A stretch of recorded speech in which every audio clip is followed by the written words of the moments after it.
Hello, squirrels. I have really been slacking in the reading department. Oh my gosh, what's wrong with me? Chapter 7. Dull but necessary.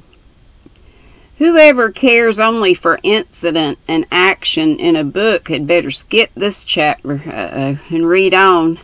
But those who take an interest in the delineation of character will find the key to Sylvia's here.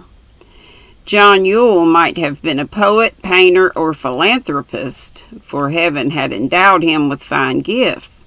He was a prosperous merchant with no ambition but to leave a fortune to his children and live down the memory of a better past. On the threshold of his life he stumbled and fell, for as he paused there waiting for the first step to appear, Providence tested and found him wanting.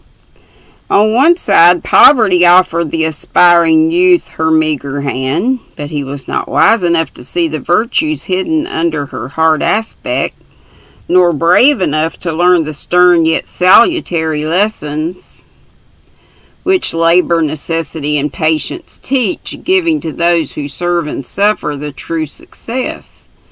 On the other hand, opulence allured him with her many baits, and silencing the voice of conscience, he yielded to temptation and wrecked his nobler self.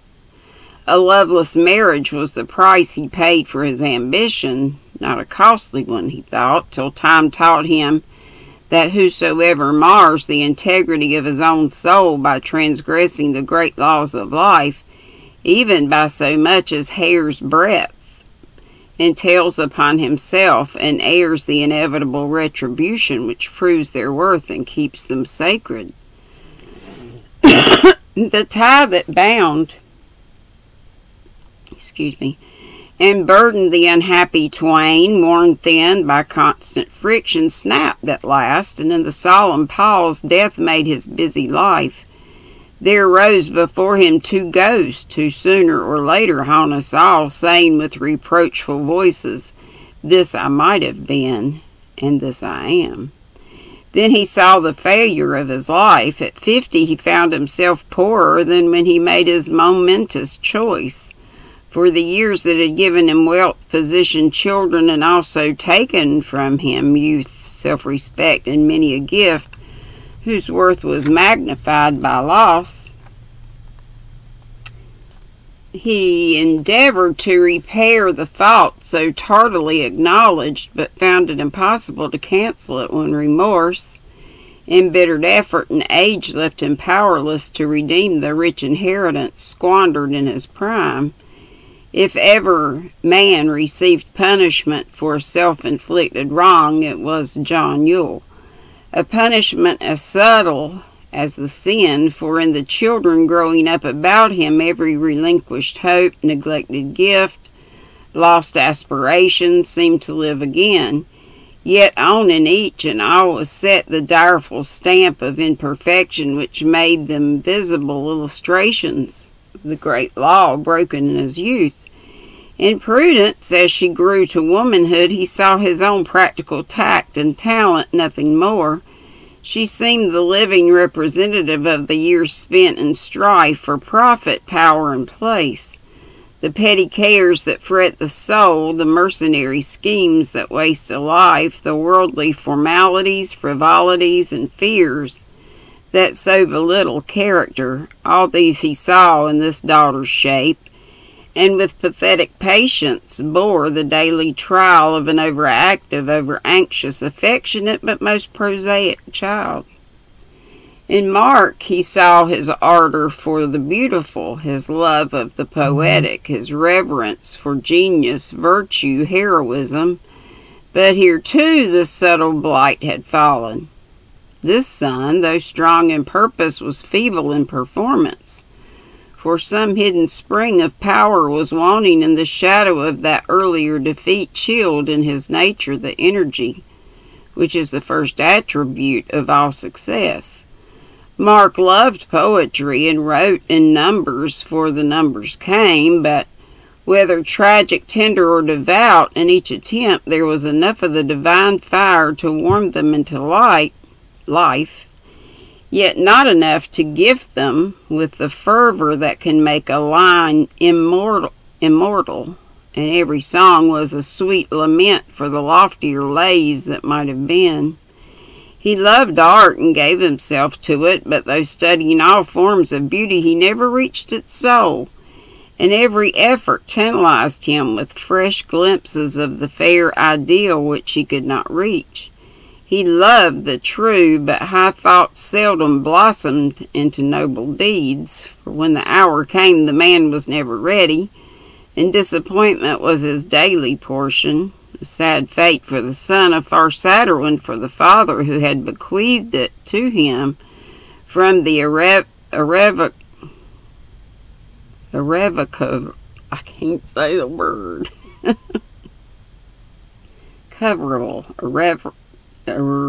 irrecoverable past.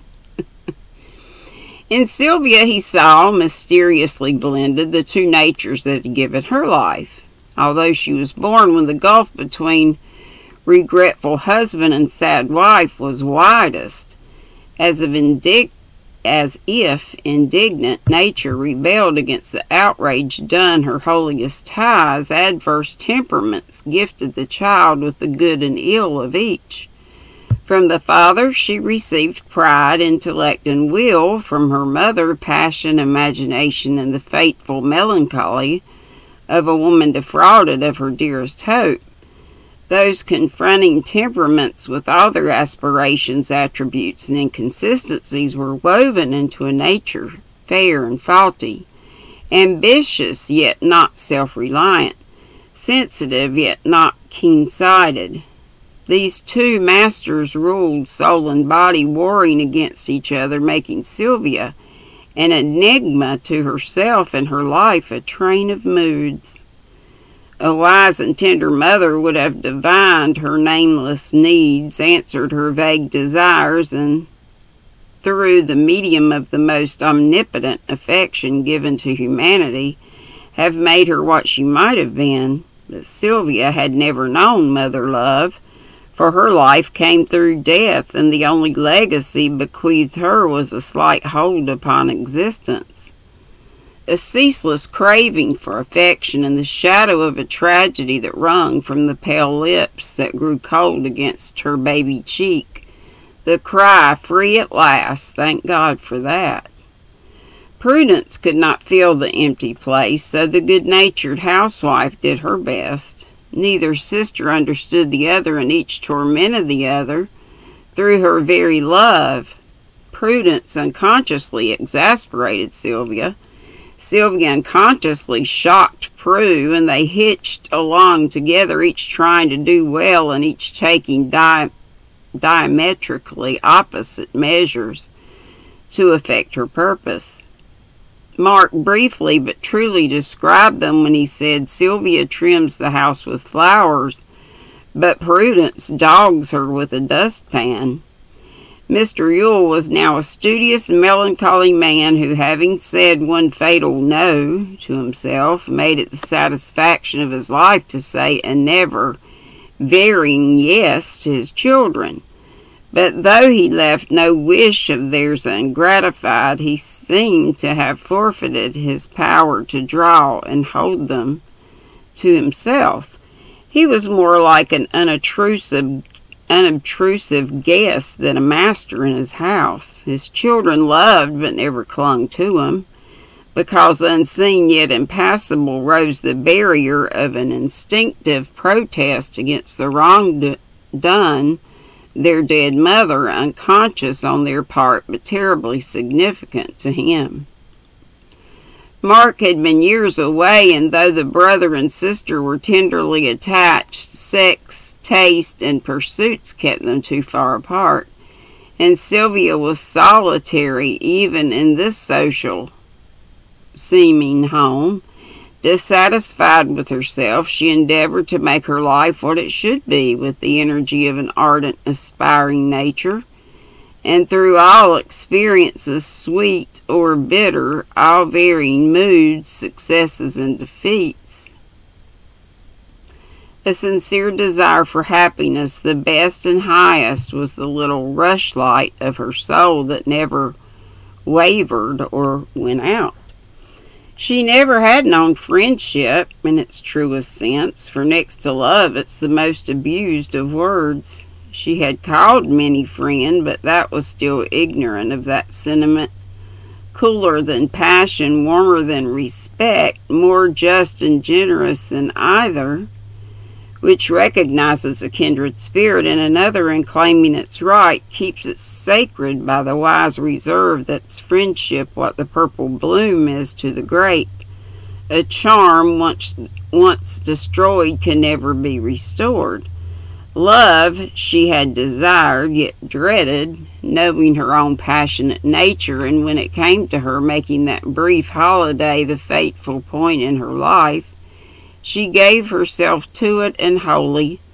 Before that time she had rejoiced over a more tranquil pleasure, and believed that she had found her friend in the neighbor, who after long absences had returned to hold his place. Nature had done much for Geoffrey Moore, but the wise mother also gave him those teachers to whose hard lessons she often leaves her dearest children. 5 years spent in the service of a sister who, though the sharp discipline of pain was fitting her meek soul for heaven, had given him an experience such as few young men receive.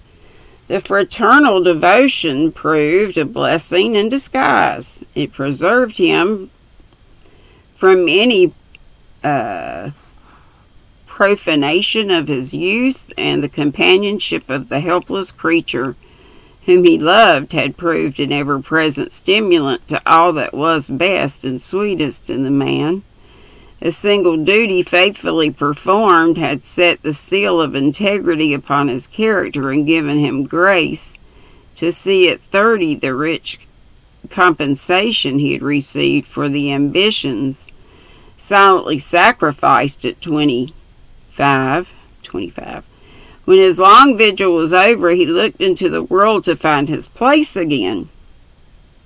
But the old desires were dead, the old allurements had lost their charm, and while he waited for time to show him what good work he should espouse, no longing was so strong as that for home, where he might bless and be blessed in writing that immortal poem, A Virtuous and Happy Life.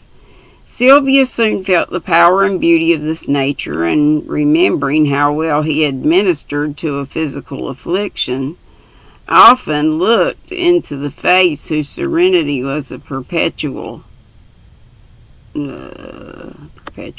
rebuke, longing to ask him to help and heal the mental ills that perplexed and burdened her.